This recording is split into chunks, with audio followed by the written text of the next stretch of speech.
So, seems you know how to hold your own. I'd had my doubts when we first hit the road. Thanks. You're not so bad yourself. I never get many complaints. It's just real rare these days. Find someone who's not willing to take things the way they're handed to them. Too many good folks not willing to get their hands dirty. And too many assholes taking advantage of it. Look at what happened to Diamond City.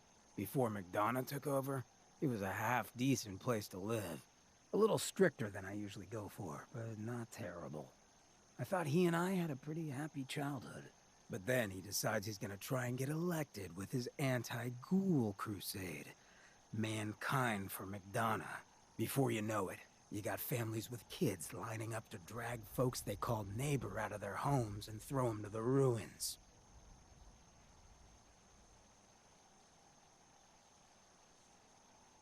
How could they do something like that? There'd always been a pretty big gulf between the folks living in the stands and folks down on the field. McDonough ran on it because he thought enough of those upper stands assholes would vote for him.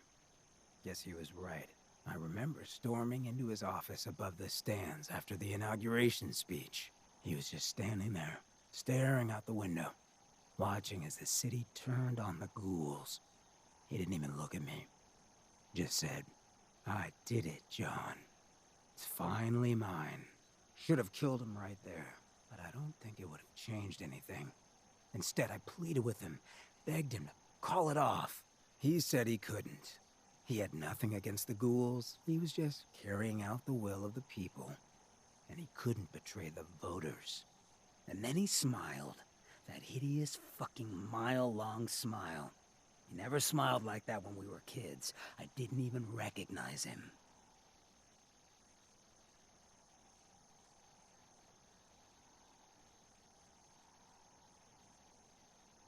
He murdered those ghouls.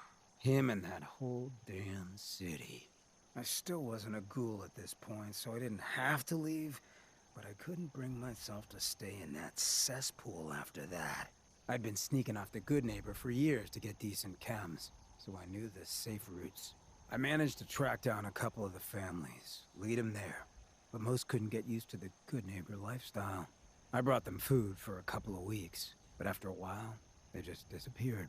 Folks in Diamond City signed their death warrants, and all the good people were willing to just sit by and watch.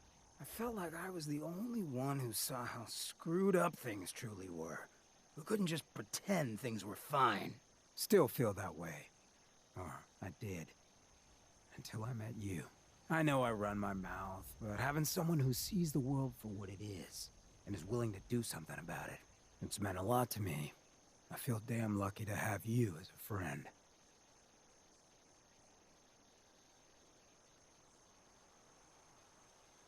I feel exactly the same, Hancock.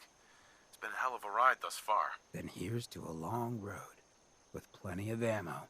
Well, thanks for hearing me out. You probably weren't looking for a history lesson, were ya? You wanna hit the road?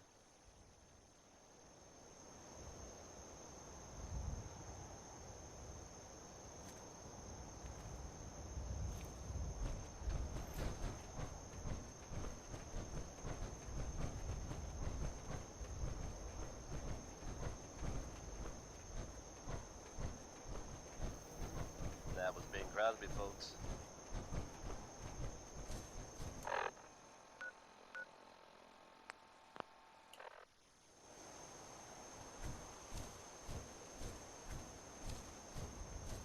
Here's a strange state of affairs for you, folks. Some or all of you may have heard of that old Parsons Asylum in the Northeast. You may also have known to stay away from it. I guess no one told a group of raiders about that because word is they attacked it recently. You'd think that might mean the place is overflowing with raiders right now. But you'd be wrong. It's empty. Abandoned. Now you could assume they got what they wanted and bolted. But given how creepy that place was, Watch your step over. can't help but wonder Might end up looking like if me. something else happened. We may never know for sure. And you know what? That's okay with me. The ink spots are back.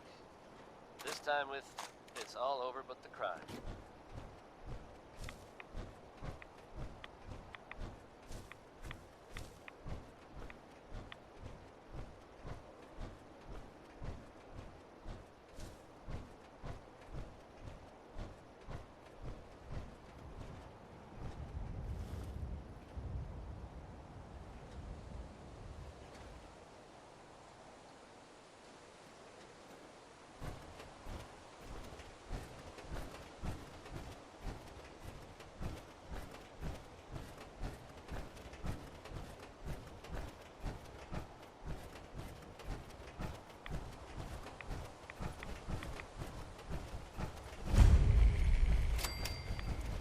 So, you got a ride of choice? I'm usually a mentat school myself. Makes me feel intellectual.